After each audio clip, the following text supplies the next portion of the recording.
What's up, people? Welcome to my show where I bring in different people from different backgrounds to showcase their talents and specialties to the world. Today I have with me these two seniors who I interviewed individually, as today is our special episode, and this is part 2 for which will be their last journey here on this set and being in KBEV for this special occasion. So welcome, gentlemen. Welcome. Thank you for having us. Of course. Thank you for being here for part 2. And although I would say this is usually my show, the credit goes to you both today, as this is your opportunity to take advantage of everything that you've been a part of for the last 4 years now, as you guys are about to graduate soon and start the next chapter within your lives. Which reminds me, I'll be a senior next year too. So what do you recommend, what advice would you give me about my senior year to really make the most of it and just have fun? So that way when I graduate, I look back and I think I did good overall, and especially my senior year. All right. You begin, Malachi, because I've got a lot to say on this. Sure. Oh, man. Do you need time to put it together? I think so, yeah. Okay, I'll give you time. Okay, for me, or what really helped me make my senior year really cool is just like have a goal in mind, or like have either a project or just something you're gonna do. This is something that KBEV will be very sad about. But when I was in the talent show, that was one of the best things I've ever done. I don't think you've seen it, but it was one of my favorite things I did, and just kind of having that moment to do something a little crazy, do something a little fun while I could. Then there's the short film that was awesome, and it's just kind of like when you become a senior, something kind of clicks in your brain. It's almost impossible to describe, but you mellow out of it, or you get a better understanding of things. Just experience of being within these walls, of being a veteran within these walls, and once you've accumulated a lot of skills, whether you know it or not, or maybe you just kind of have the drive to accumulate those skills. And senior year is the time for you to do something cool. So whatever that means, maybe it's continuing this podcast in a more, I guess, advanced capacity, or another capacity, doing just another thing, film, writing, anything really. Just having some goal in mind and something to work towards, that's going to make your senior year probably the best year of your life. Thank you.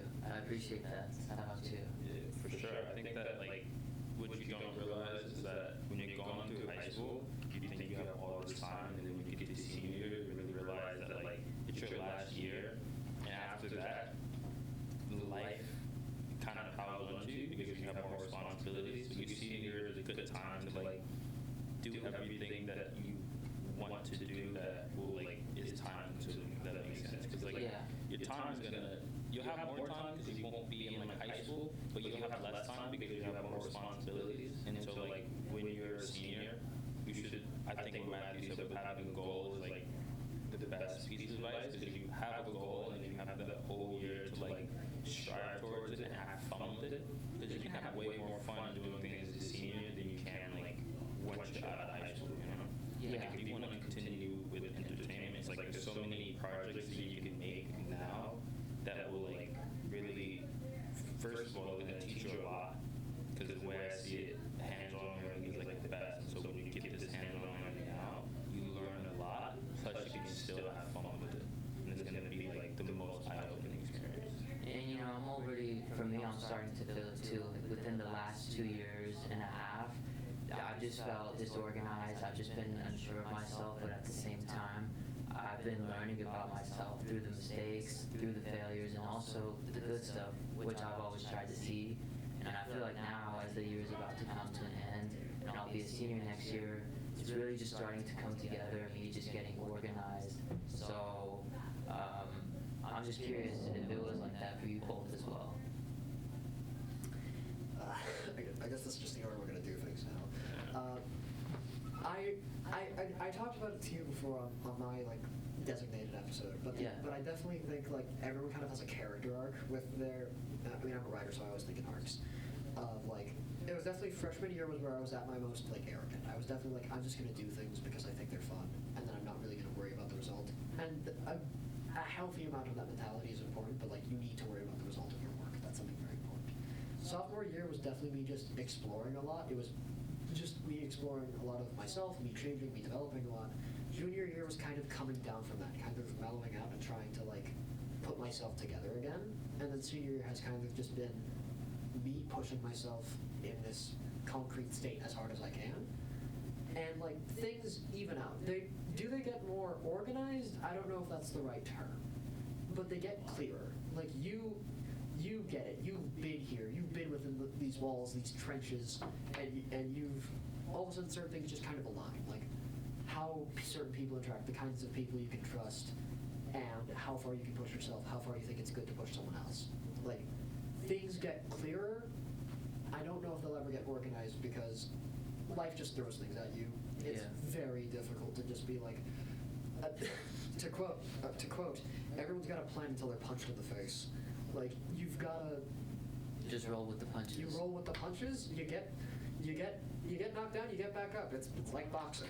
Yeah, it's it reminds me because a few weeks ago, sorry to interrupt Malachi, but I saw the Rocky series, and in Rocky Balboa, he was telling his son, "Let me tell you something you already know.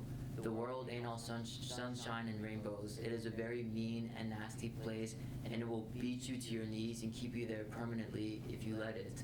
You, me, or nobody is gonna hit as hard as life.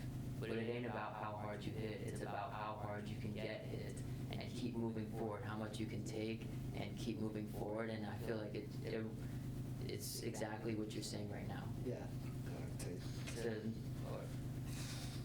I don't know how to top that. I think that when you get to your senior year, you're going to be the most comfortable out of like all your years. I don't know about it being like the most organized. Yeah. But I do know that like for me personally, my senior year was the year that I felt like I had the most control and I felt the most confident in myself, which it could take people longer, maybe people get there sooner or later, but I think that when you're going through like freshman year, sophomore year, and junior year, you're trying to discover yourself and discover the place that you're in.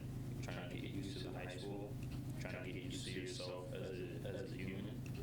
But by the time that like I got to senior year, it was like I was the most set and motivated and focused, and I knew exactly what I wanted.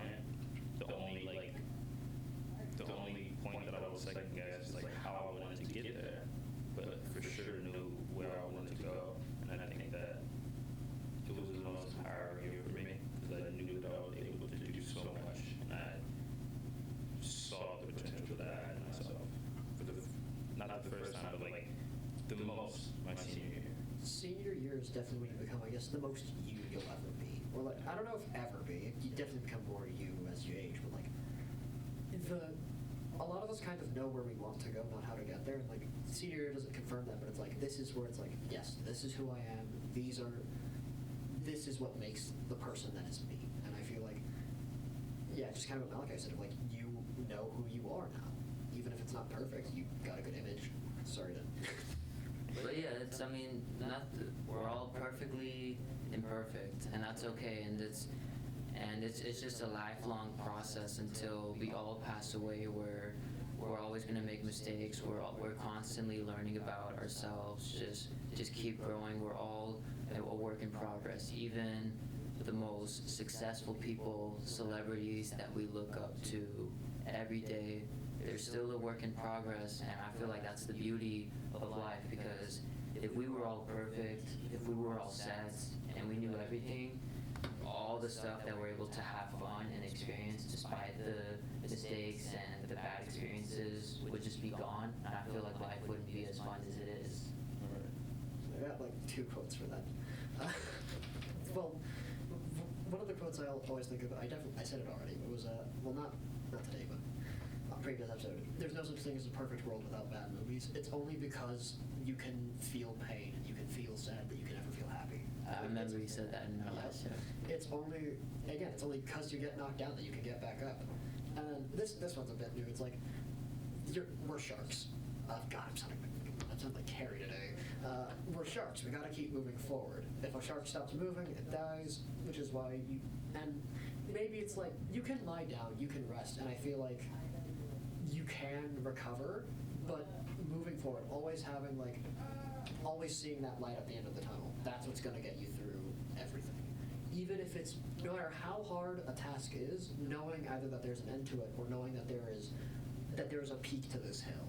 That is one of the most comforting things, and just being able to keep pushing forward, that's what's going to keep you improving. Because the moment you think you can't go further, that's when you stagnate. And that doesn't mean to not take pride in your accomplishments, that just means to know that you're only getting better, and you've got to keep pushing to achieve that. Yeah. Yeah, I like that. And how about, do you have anything you want to add, Malachi?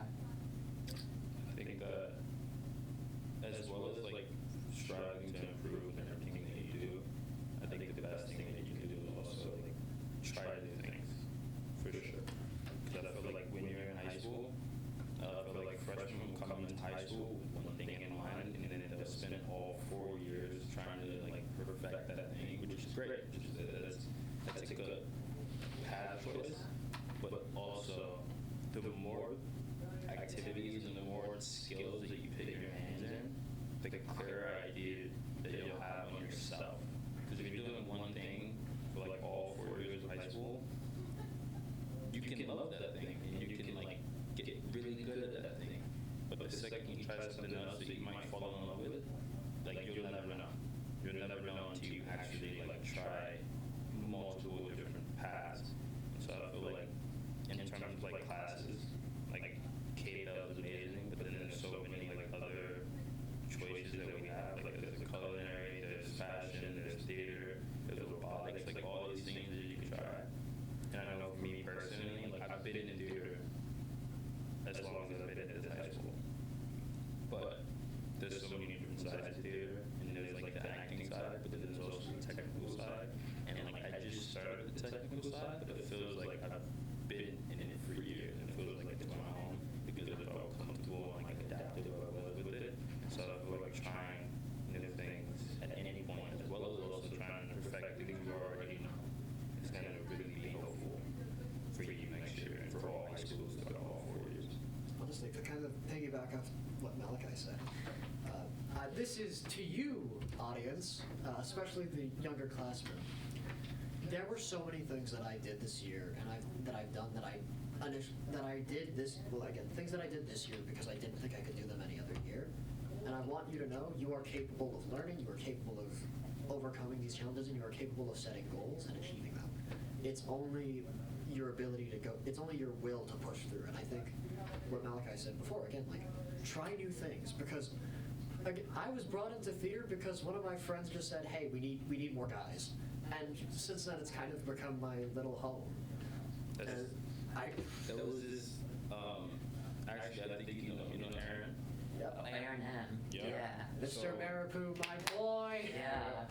He tells a story about how he ended up in the theater program, and basically we did a musical about 2 years ago, and we needed more guys. And so before this, like me and Aaron didn't talk that much. We talked, we were friends, but I randomly called him up one day and I'm like, hey Aaron, we want to do this musical.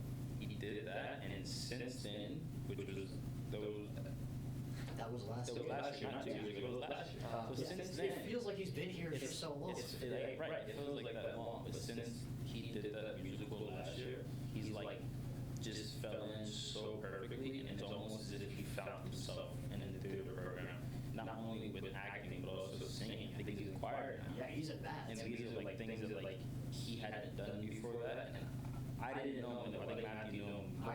I've known him for years. He was, and I actually, this is something very specific I want to say. I want to thank you for getting him into the theater program, because I will always remember him playing Steve in She-Kills. It was not only incredible for me to see, but like he got further in 1 year than I ever got. And that's not jealousy. That is pride. That is pure pride, knowing how far he's come within such a short amount of time. Right. He always told me he wanted to be a voice actor and actor, and always wanted to do stuff like this. And you gave him that open hand that I couldn't, and I couldn't be more thankful that you did that for me. I think it was fully like his will to try. It takes a lot to like go from not performing to like getting on stage in front of like a bunch of people and like exposing yourself to all these people. You know, like being able to play different characters and do these different things. And like some people find it like some people get embarrassed and they don't want to perform, they don't want to expose themselves, they don't want to get embarrassed, but to go up there and to like perform is like one, like really brave of him, but to also find himself in that space and to be so comfortable in that space in just a year. That's all it takes. All it took for him was 1 year. It takes some people longer, but the fact that it just like felt so natural to him, and that was something that he could have said no to me. Yeah, he could have just said, yeah, no, I don't really feel like it. And I don't think he would be half as happy as a person. if he did Exactly. that. And like, obviously, you can lead a horse to water, you can't make it drink. But Exactly. like, I really hope you and everyone else out there just does something crazy. Like, again, I did a dance number. I did dance for a year in theater and thought I hated it, and then I choreographed the whole thing with Gadiel and Aaron, and since then, yeah. And then obviously, like, I obviously can't comment much on your journey, Malachi, but like, it's been so awesome and so cool to just see your journey. It's like, I will always remember junior year. You did not want to act. And then during Midsummer, I saw you in that Willy Wonka outfit, and you looked awesome. You had this and just seeing you really seize that kind of confidence to be out there, because I know you want to be a director, but I guess I want you to know you have the capacity to be an actor in your own films, like, and I just think that's cool. And Amado, like, you are growing more than you'll ever know, and this podcast, whether it's what the coolest thing you ever do or the beginning of something even better, it's going to be something worthwhile, and I want you to know that, and I want you to be proud of it. Thank you. I really appreciate that, Matthew. You know, it's crazy because like all it takes is one step. Like Yeah. one step. Like from Aaron saying yes to the musical to like even like with that, like with the acting. Like I did not want to act, but the last show that I did, the last show that I acted in with this school's program was Midsummer, and then just so happened to be the first show that I read with this school's program. And I like wanted the least amount of lines, but then I accidentally chose a character with the most lines, and I had to wear like a freaking Willy Wonka suit. You went Willy Wonka and the Fairy King. But it was so fun. It was like the best experience that I had with this program, because of the fact that it was like a full circle experience, but also because like I got to go out with that, you know. Like after that show, of course, I like was part of the other shows, but in a different capacity. I was stage managing, but like with the acting, that was like such a fun way to go out. And I feel like it's all about having fun and the experience that you get, because saying yes to one thing can lead you so many places. And I feel like that's another important lesson in life, is to say yes to something that you've never been in before, and something that's just very new and you think it may make you uncomfortable, like traveling to these different countries that you've never been to. Like, why stay in your comfort zone when you have this opportunity to try something new? Because I was told by one of the staff here at the school, he said, you know, you should try something new, because guess what? If you don't like it, you always have a place to come back home to. So, Pressure makes diamonds. Like, right. sorry. First of all, Malachi, again, as a writer, it's always so funny to me that you had that full circle moment. You Right. literally had the Ouroboros. And then second, like, put yourself out of your comfort zone, because I have a lot of friends and they're like, I don't really feel like going to prom. And I'm like, even if you don't like it, you're never going to have prom again. Yeah. To any senior who's not going to prom, go. That's hilariously overpriced. Go. Right. You're going to have, like, maybe not the time of your life, but you're going to have that memory. Be it good or bad, having that experience is something you're going to take with you everywhere. And I think, like, we are the experiences we've had. Like, Exactly. filtered through our own thought processes. But, like, you will always have that. And I think memories and time are precious. Yeah. Sorry, I'm going all out.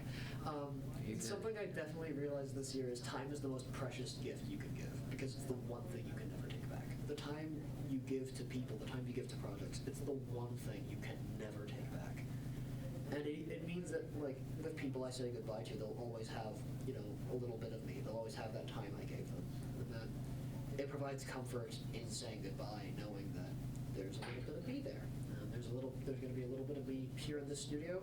There's a good amount of me in this suit, and this is my Ouroboros. This is my, you know, I came into KBEV with a podcast that I ran over quarantine, and I'm ending with a podcast, and that's sorry. Good, Matthew. Someone else take the lead, otherwise I'm never going to shut up. I think you're going to build your strongest relationships because of the time you give me and Matthew's friendship and the friendships that I have with people who did it, friendships that I have with like Thomas, because of the time that we sacrificed with each other. By the way, for the audience, who is this Thomas?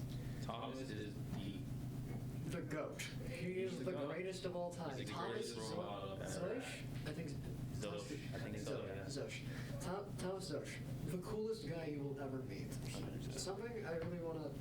Something that I think everyone really struggles with is, at least when trying to pass down their knowledge or anything along those lines, you got to have that good in between of knowing you've got stuff to teach, but also respecting what someone else has to say. Thomas has that exact in between. He has what so few teachers have of respecting the students as people. Yeah. And that is... Anyone who knows Thomas, like you'll know, like he's possibly one of the most skilled people that you'll meet in his profession. But at the same time, if you have anything to say or any input, like he will shut up and listen. And like he'll trust you. One, he'll put it.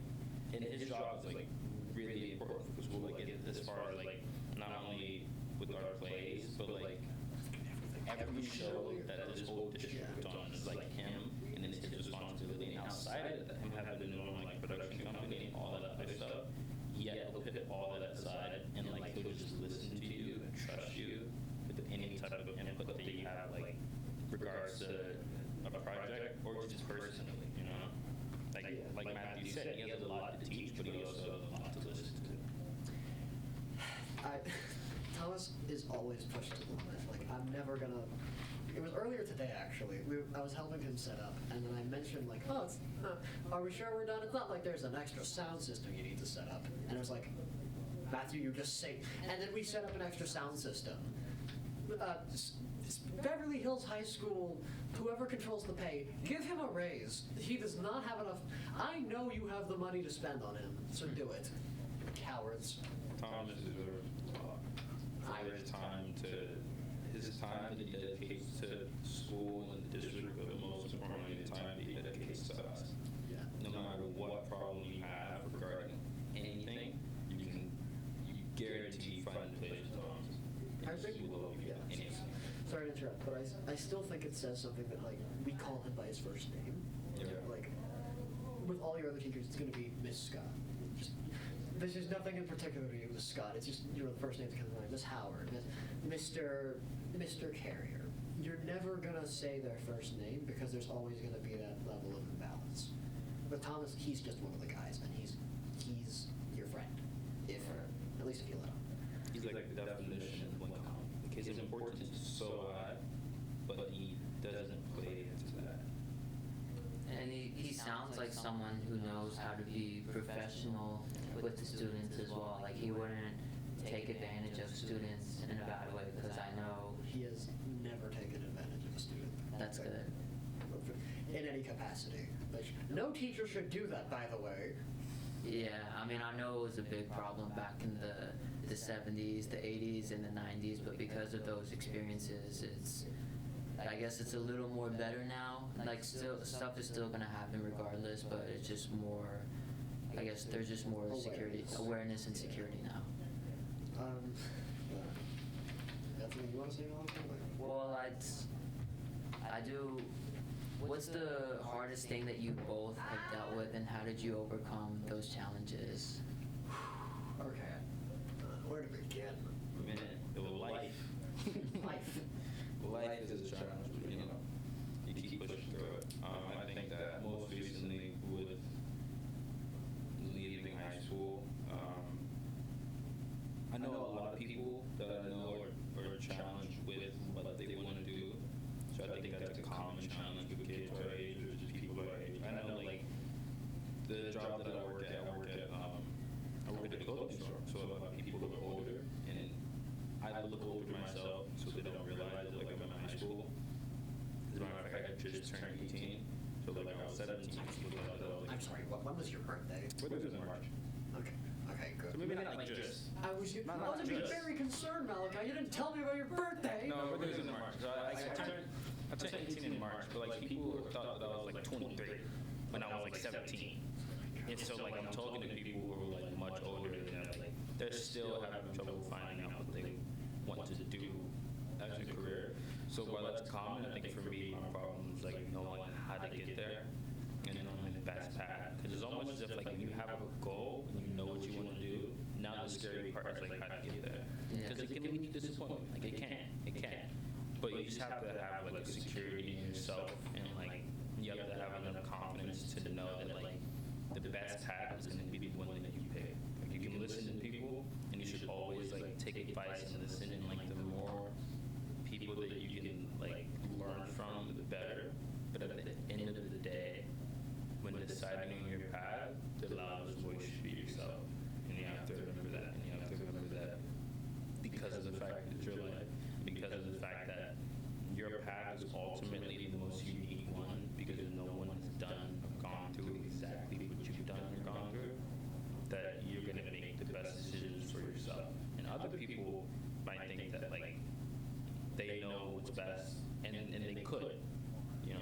Like it's really you. It's really you, and you have to find it out alone. Whether you make the best decisions or you make mistakes, they're gonna happen. Mistakes are gonna happen. As long as you make them yourself and you learn from them and you improve from them, I think that's been the challenge for me. It's just knowing how to get to where I want to be. But it sounds like you found a way to deal with that and to just flip it for the better. Right. Before I start talking, what was there anything specifically that helped you on your path? Like, what was like, okay, this is the route I'm gonna go. What? But like, because obviously you already said like you knew where, Yeah. but you didn't know how. I guess what gave you your how? I can't even say I know my how. I can't say that I fully know. I think I know the next step. I think I know my next step. I can't. As much as I would love to be able to map out full how. You know, I would love to be able to be like, you know what? I need these steps by these times so I can win my first Oscar. You know? That's not how it works though. But it's just like I have to take it. One big thing that kind of helped calm me down is realizing that I have to take it one step at a time. And you need that long-term plan, but you can't achieve the long-term plan without finishing what's in front of you at that moment. Yeah. For me, it's a couple of things. Like, biggest struggle in life for me personally was definitely it's focus. And I don't mean focus as in just like paying attention, but like completely dedicating yourself to a task. It's definitely gotten easier, and I think this is something I think is very important. Or it's responsibility. Responsibility is going to help you so much. Everyone thinks responsibility is some sort of nightmare. It's like, oh, the horrible burden of responsibility. But like, If you ain't responsible, it's gonna lead you down a bad path. I remember working here from 2:30 to 6 every day for at least 3 months. And what made me stay there when everyone else left, when everyone else was tired, was the fact that these people are working as hard as I am. Or maybe not even as hard as I am, but I am on their project. I don't get the right to slack off. If I was doing this by myself, I could go at my own pace. I could do whatever I want. But I promised these people that I was going to make this show as good as it was going to be. I promised them, and I live up to my commitments. It's part of the reason why I like working with other people on projects, because the moment I bring that other person on, it's no longer about me. I have someone else. I'm responsible for that other person. I have to take care of them. I have to make sure that I am giving them the opportunity they want and pushing myself to the limit so that they can do their job as best as they can. Definitely that, and then it was, honestly, that's all that I can think of immediately, and I think just responsibility isn't something to run from, and it can make you stronger. Obviously, everyone knows the Spider-Man quote, great power comes great responsibility, but responsibility is power. Like, it goes both ways, and you shouldn't be scared of. Growing up is sad. It's sad to know you're never going to have that perfect freedom that you had as a kid, that freedom to just kind of frolic. But there is the power to seize what you want as you get older with those responsibilities. And I think they should be something you're proud of. And I feel like growing up isn't all that sad, because I was reading this article from this 83-year-old father who was like 53 at the time when I think it was his kid that was about to graduate high school, wrote a letter to his kid saying how you shouldn't fear it growing up because you're still an older child. You're just a lot more confident and wise than you were when you were a kid. And sure, there may be a lot more responsibility and maybe a little less freedom, but at the same time, you have the power now, as long as I feel like you work hard and you can afford it, to do whatever you want to do. You want to travel, you want to go to Vegas for an NFL game. You can do that stuff that you couldn't do when you were younger. There's pros and cons to everything. That's just the world that we live in. Would you agree with me? I do. This is just something, this is kind of tangentially related, but it's something I really want to mention. A lot of people think becoming more realistic means becoming more cynical. That's a part of it. But I think becoming an adult is the ability to look at everything. When you're a kid, you don't notice the bad things in life. You don't notice the bad things in life. And sometimes you notice only the bad things in your life. Becoming an adult is the ability to look at everything awful, and horrible about the world and either convince yourself it's beautiful or see the beauty in it. We look at the optimist and call them a moron or call them a moron and we disregard them, but it's the people with hope that change the world. It's the people who think. It's when you look at a situation, the people who say this can get better are the ones who make it better. And the people who just say, oh, it's only going to get worse, so we should just lie down and burn. It's the capacity to hope that I think is very important, and I want to make sure anyone who's listening and to anyone who's listening, retain your capacity to hope, because it is that hope that's going to make your life a little bit better. It's that hope that's going to push you to do something really cool. And maybe that means you go down in history, but it will always mean you'll be proud of yourself with your capacity to hope. And you both are just the best people that I've met in high school, and I'm honored and privileged to have had the chance to have met you both and get to know you. I know we didn't hang out that much, but still, like us hanging out right now, doing this, and me just interacting with you both, it really means a lot to me, and I'm going to carry this with me next year. You remember how you met us? Wait, I want to see if you remember this. I remember meeting you from the locker room. Yeah. I remember meeting you from a restaurant. Yeah, I remember meeting you there, and then I was hanging out with Aaron at the time. Man, Aaron's really Yeah. through line through this entire podcast. This goes out to you, Mr. Maripou. And I remember you were always you're a really nice kid. You've got a good heart, and I could immediately see that with just how, I guess, tenderly you worked. And then you just said, hey, Matthew, you want to be on the podcast? And then I was like, yeah, I want to be on a podcast again. I've been waiting for years. I swear I never would have thought that you could.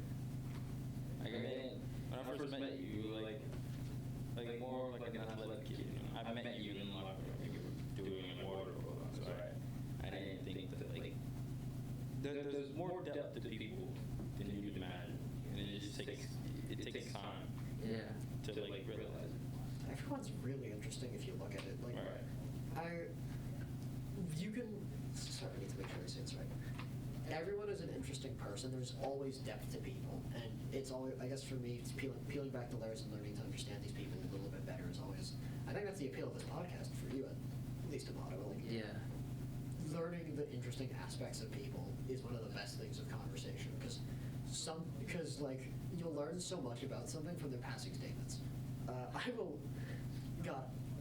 They're like the things I've just from the conversations you and I have had, Malachi. I've learned so much about you, and I just want you to know how cool you are from those passing statements. And you have no idea how much you motivated me and inspired me in times, just conversations that weren't you didn't think there were going to be conversations. You know, like you'd be walking past me, I'd be walking somewhere, and then you would take that time to actually have like an in-depth conversation that you wouldn't even realize. But in the times that we had, it would be like the thing that I needed to keep going. And you do that on a daily basis with everyone. It's amazing to me. Because you help so many people, and I don't think you realize it, the time that you take, the time that you give people, even the times that we had in like English, we had like Miss McDonald together. Hanging out with Miss McDonald's was amazing. And then it'd just be like, it could be like a regular playful conversation, and no matter what you're going through at a time, you will always make sure to check in with people to see how they're doing, see if they're okay. And I appreciate that, and I think on behalf of everyone that you ever talked to, I think we all appreciate that about you. Oh God. This is what it's about. Yeah. This was high school about. You know, you meet people, you build a relationship, you make experiences. Like a few things. Number one, like the time you spent. Obviously, you were made of like the time you spend with people. And Amado, you mentioned that we don't really talk much, but at least to me that doesn't discredit any like I guess any bonds. Like, Yeah. Even though I mentioned time is the most precious gift you can ever give, like it's not just the amount; it's the way you spend that time with those people. That's like, and you know. Hey, you got my number. We'll hang out outside of this. Yeah. Maybe we'll work on another cool project together. Yeah. Just because I don't know when I'll be able to get this off my chest. I was gonna save it for the end of the year, but like, you've definitely been a role model, Malachi. You have that unreplicatable swagger that when you walk in the room, people just, I will never get over last year. You walked in the room and people started applauding like it was a sitcom. It was people are just so happy to see you, like just intrinsically. I'll always remember, this is something you're going to laugh at. The way you said like that I've inspired you, you've inspired me, not necessarily the same way, but of like, man, like not in the, this is gonna sound so weird, of like, I want to make sure I keep up with you. You've always kind of been that like, that hurdle I want to reach, that mountain I kind of tried to strive for, like, and it's gonna sound weird, I feel like I'm finally, at least this year, I feel like I'm finally able to sit with you at the same table. Like, I really feel like I've made it, you know what I mean? Like, I always just kind of saw it, you always seemed like so far away, you always seemed so advanced, and I feel like I've kept up with you and doing that, and you, I guess, being that role model was something very important to me, and I thank you for doing that. I swear I felt the same way about you. How? The entire, like, when I met you last year at theater, first of all, I think you're one of the best writers that I've ever met. And that's one thing that, like, I've struggled with. And, like, seeing your mindset, like, with writing in particular, like, that one aspect about you has been, like, single-handedly, like, you topped almost everyone else I've met when it comes to writing. I came to you to edit the short film that I had because the second I got it, I knew, like, Matthew is the person that edit it. Like, Matthew is the best person that I could go to with this because I see that's just one skill that you have, which is the crazy part because you're insanely talented at that, right? But then you have all these other skills. You're truly you have so many traits about you that people would only discover if they actually took the time and like had conversations with you and spent time with you. But the amount of things that you're capable of single-handedly have been so many, and I've been trying to like achieve that same level of motivation and strive as you because your work ethic is the best that I've seen. I want to get to that point. I mean, I guess a word of advice is just, as I mentioned it earlier, responsibility. It's just the understanding of like, it's kind of like, it's just understand. God, this is just gonna be like us passing the baton of compliments, isn't it? That's what the rest of this podcast is gonna be. And we gotta give credit to Mom. Yeah, the man. Thank you. Like, I want a couple of things. Actually, just to talk about you for a second. Like, I really want to compliment you on this because it is a skill that you can't actively develop, and it's the ability of making people comfortable. Like, I am having, like, this conversation, you are very good at making me feel safe enough to have that conversation. Even though I'm on the air, even though there are a bunch of people who are going to be hearing me and seeing me, it almost feels like none of that exists when I'm right here. I forgot the time where it's like, I'm like, we're just so intimate and it's always like that with you. Every conversation that we have is just so like it's just us. And you have that like swagger about you when you talk to anyone. And at the same time, it's still like such a high level of professionalism that other kids your age like, don't have. Yeah, man, like, these freshmen need to step it up, man. Like, Right. Like, again, and like, as a podcast host, that is the most valuable thing in the world. The ability to make the person you're talking to comfortable is the most valuable skill you'll ever have. I will always remember, I guess, I always kind of compare the podcast you're running right now to the podcast I ran. Like, you always make sure that guest feels safe, and you're very good and very aware of that. I wasn't. Again, I was a freshman at the time, but like, that skill is something I am very proud of you for developing. On the topic of work ethic, I think it's responsibility. I mentioned it earlier of like, I have made the promise. It's not about me anymore. If I mess up, someone else gets hurt. It's like, when you gave me that script, I'm going to be honest, Malachi, that script haunts me. Because I was like, can we mention the person who wrote the initial draft? Oh, sure. Zach Howard is like other than being one of the coolest people I've ever met, like, he's such a chill guy. Yeah. Not only did he scrap that short film issue, but like, right, but I remember like the moment when you gave it to me, I was late, and I was very upset I couldn't get it to you on time, even though it was only a day late, because I was like, first of all, I made that commitment to you, and I promised you it would get to that day, so even though it was a day late, it haunted me. But also, like, when I was given that job, I was like, I have to make sure this is perfect, because I need to give him the best material he can work with. I need to know that when I'm handing this off, it's the best it can be given from me. And also, Malachi, give yourself some credit, man. Like, yeah, you take breaks. Oh no, I take breaks. I lie down and treat myself like a human being. I'm so lazy. Like, I know, like, you're a stage manager, which I can only use the term agonizing. It's not agonizing, but it's a very hard job, and it's hard in the way that you wouldn't think. It's not the managing of people. It's not the managing of people. It's not the setting of dates. But there is a certain aspect of being a stage manager that is so difficult, and it is tiring. It is consuming. And I guess what I want you to know is I know you're not going to believe me when I say this, Malachi, but if you were not stage managing during that show, you would be in the shop with me every single day. 100%. You would have been there with me, and I know that. Meaning, and I want you to know you're not lazy, but you're not lazy. You just need to know when you can dedicate yourself, and I want you to know you can do that. You have that capacity. I think the only place that I love being more than in the shop was in the booth we would call in the shows. The reason I spent so much time at those rehearsals is because at the end of the day, like the ultimate goal for me as a stage manager, but I love talking to Thomas about, was like, yeah, I had to be there for the rehearsals, and yeah, you have to manage people in time, and you have to make sure you get everything down so there's no confusion. The magic is when you're calling in shows and calling in cues, and there's no other time where you're more in the moment than then. Like, there's no other time that all that dedication pays off, except for when the show is running and you're calling those cues and you're calling lights and sound and actors and transitions. The way that it all comes together, it's perfect. It's Even with again, it's imperfectly perfect. Like, but then like if you get it wrong, you beat yourself up. It haunts you. Like, I'm always gonna remember that. Like, I guess obviously I filled in for you mostly, and I've done like the vocal managing.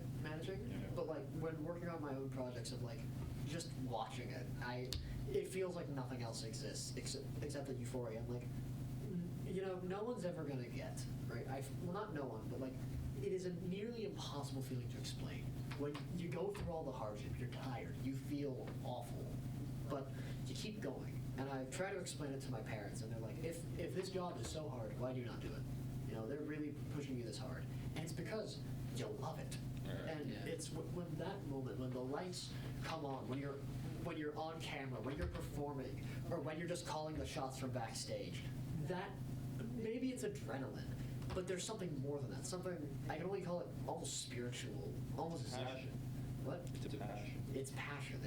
It's that fire that ignites, making every moment worth it. Every splinter, every shard of wood in your eye, every time you just wanted to go home while you were calling the shots, every moment where you just had to remind that person of their lines like 10 times, Makes you a champion. It makes all of it worth it. But you can only do it for yourself. Yeah. The only way you feel that amount of achievement is if you do it for yourself. Because at the end of the day, it's okay to beat yourself up about this. Like, people say don't do it, and like, at the end of the day, like, To a degree, like right, to a degree, 100%. But if you want to improve, and if you want to be perfect, you have to do it for yourself. You cannot do it for other people. Like, I know that there are people who do what they do because they want the validation of other people. They want to improve and be perfect because they want other people. Like, they want that award, they want the achievement, you know? That's not good. But You're not gonna get it. exactly. Like, after every show, you have to, like, this is actually, I give credit to Thomas for saying this, right? Yeah. If you look at it like a show, right? Every night is a different show. It's the same show, but every night is different. Because nothing is going to be the same when it comes live theater, right? You go, you're in a show, you're calling the shots, you're calling the cues, you're calling lights and sounds and actors and everything. Tomorrow's show is going to be different. But every night that show is over, the only thing that you can do is look back at it, see what you did, see how you can improve and do better tomorrow for yourself. Now, in a profession like theater, you're doing it so the audience can feel how you want them to feel. But when it comes to other professions, when like you might not have to answer to an audience, right?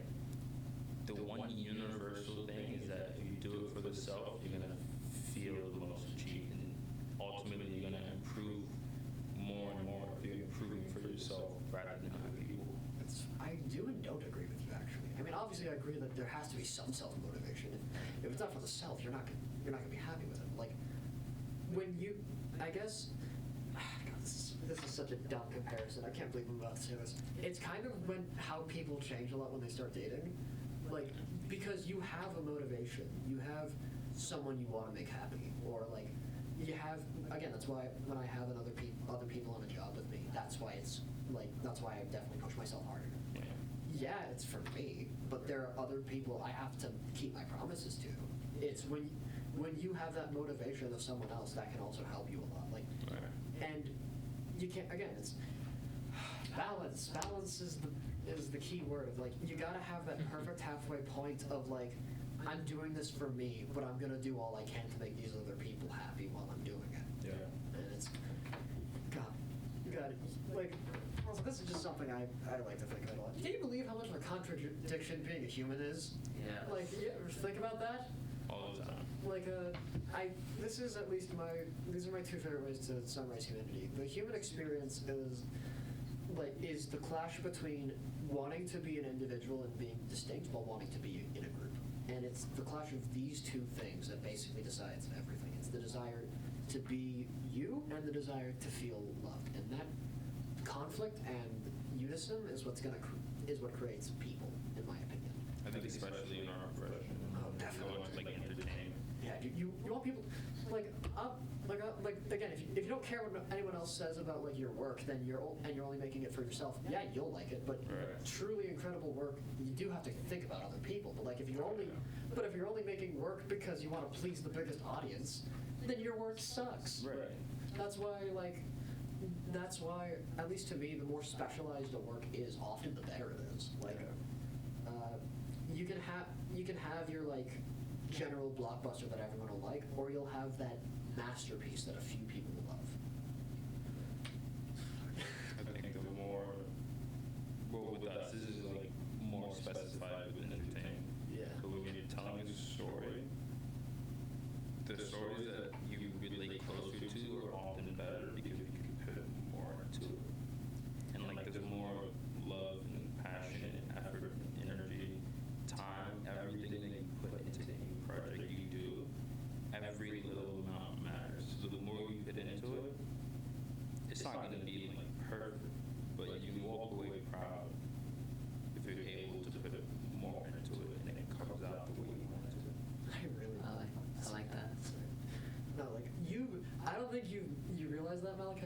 mentioned the writer's experience. Like when this is something every writer does, whether they know it or not. They are going to put some part of themselves into their work. There are a lot of, again, I'm mostly speaking from my experience, and again, I am still learning. I'm only 18, and I've worked at some professional places. It hasn't been like, I've worked at some professional places. I'm still, on the up and up. But when you're writing something, you put yourself into it, whether you want to or not. I look at the stuff I wrote back when I was in 6th grade, and I compare it to what I was feeling at the time, and I realize how much those emotions impacted it, even though I did everything. There was definitely a point in time. Sorry, I'm stream of consciousness right now. I think this is the best way of summarizing it. There was this character I made not recently, it was a while ago, and I basically kind of combined a bunch of people I really admired, kind of people I wanted to be like. There was a bit of Thomas in that character, there was a bit of Aaron, there was a bit of you, Malachi, there was a bit of Benji, there was a bit of just all of these people I really admired. And then over time, one person got into that character. One entity got in there and started twisting and turning this character into something so horrifying and something I needed to make sure it wasn't. And I want you to guess who you think that person could be. Come on, both of you guess. I know who's right, but who do you think it is? Person. I don't know, man. Who's the person you're looking at right now? You. Yep. And over time, I'm not going to say it became more and more like that character, but the character, and I always debate whether I became more and more like that entity, or the character became more and more like me. And at a certain point, I was horrified. I was like, I can't write this character anymore. There's too much of me, especially because I really wanted to put that character in like a role model space. I hate authors who create self-insert characters and make themselves talk like they're the coolest person around. Those are the worst writers in the world. Any you two watching Invincible? No. So good. We're going to talk about it when we get to it. So good. The original comic author draws this one, he has a yearly drawing of Invincible beating up Superman. And it's kind of that idea that he's got a bit of an ego, and it honestly taints the work, because it really is incredible. So much that I honestly wish he didn't know.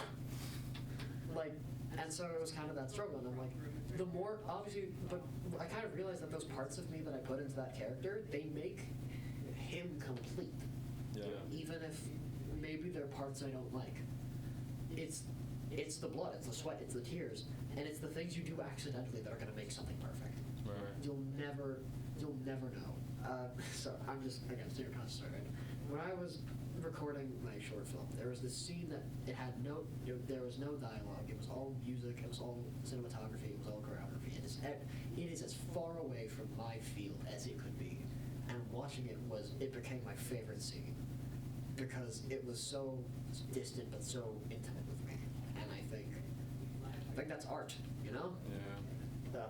I think it can also happen with if you're writing for, for instance, I just finished a script for a short film, and I wrote it with an actor in mind, and it was Anne. I wrote it with Anne in mind, and so I asked multiple people, I asked a lot of people, not to give too much away of a project, but I asked Anne what's your biggest fear as in her field as an actress? I'm like, what's your biggest fear as an actress? And then I went out and I asked other professionals that I knew, and I'm like, what's your biggest fear as blank? Whatever they do is their profession. And it's I feel like the more voices I had, the better and easier it was for me to build this character, because we're trying to make people, which is hard, because we have weeks and months to make almost a human being that takes 18 plus years to develop. We're still developing as people and as human beings in the 18 years that we've been alive, or almost 18 years that we've been alive, right? But then sorry, we make entire characters that if it's a feature film, we have 2.5 hours to showcase this person. Yeah, and it takes a lot to make that, And not only do you have to do that in 2.5 hours, you have to show how they changed in that 2.5 hours. Exactly. You have to give what takes people years to do The entire, like, entire change can take someone's entire life. Yeah, like, And we do it in 2.5 hours. We write it and show it and tell it and make people feel things in that small amount of time. yeah, I feel like we're gonna get into self-aggrandizing, but I feel like we should do it right now. Right. Gentlemen, I'm very, very sorry, but we've run out of time, but... Well, Part three. I mean, hey, Hey, once we're out of high school, yeah, dude, yeah, we're our own film production company. yeah, man. Man. Malachi, Amado, Matthew. That's not that bad. And if you want the Man podcast to be a real thing, like this video and spread it like the plague. And send it to other people to help us with our production company. Yeah, and you know, you guys want to do a group hug as the end shot? You know what? Let's get up and let's do it. All right. Amado, you know what to do. Let's just All right. put this back. Yeah. We don't want to touch the microphones. Yeah, these things are precious. Carey will sue me. We do. All right. Well, thank you for being on the show, audience, and I'll see you next time. And cut. All right. I think it's still recording on it. I think Yeah, someone. then I can cut this footage. But, We went for a while, didn't we? ooh, Yeah, that was worth. Thanks for having me. of course. Yeah. Man. I don't know where you gotta be after this Malachi. Home. I have the worst headache right now. Yeah, I know. You mind if I walk with you? It's so hot. Yeah, sorry about that, but I felt like it was needed. No, it was needed. That suit was needed. I told you I was gonna get a headache. Yeah, no, shit. I think we went longer than I expected, but you know what? It was worth it. And you know the funniest part? There's still more to do.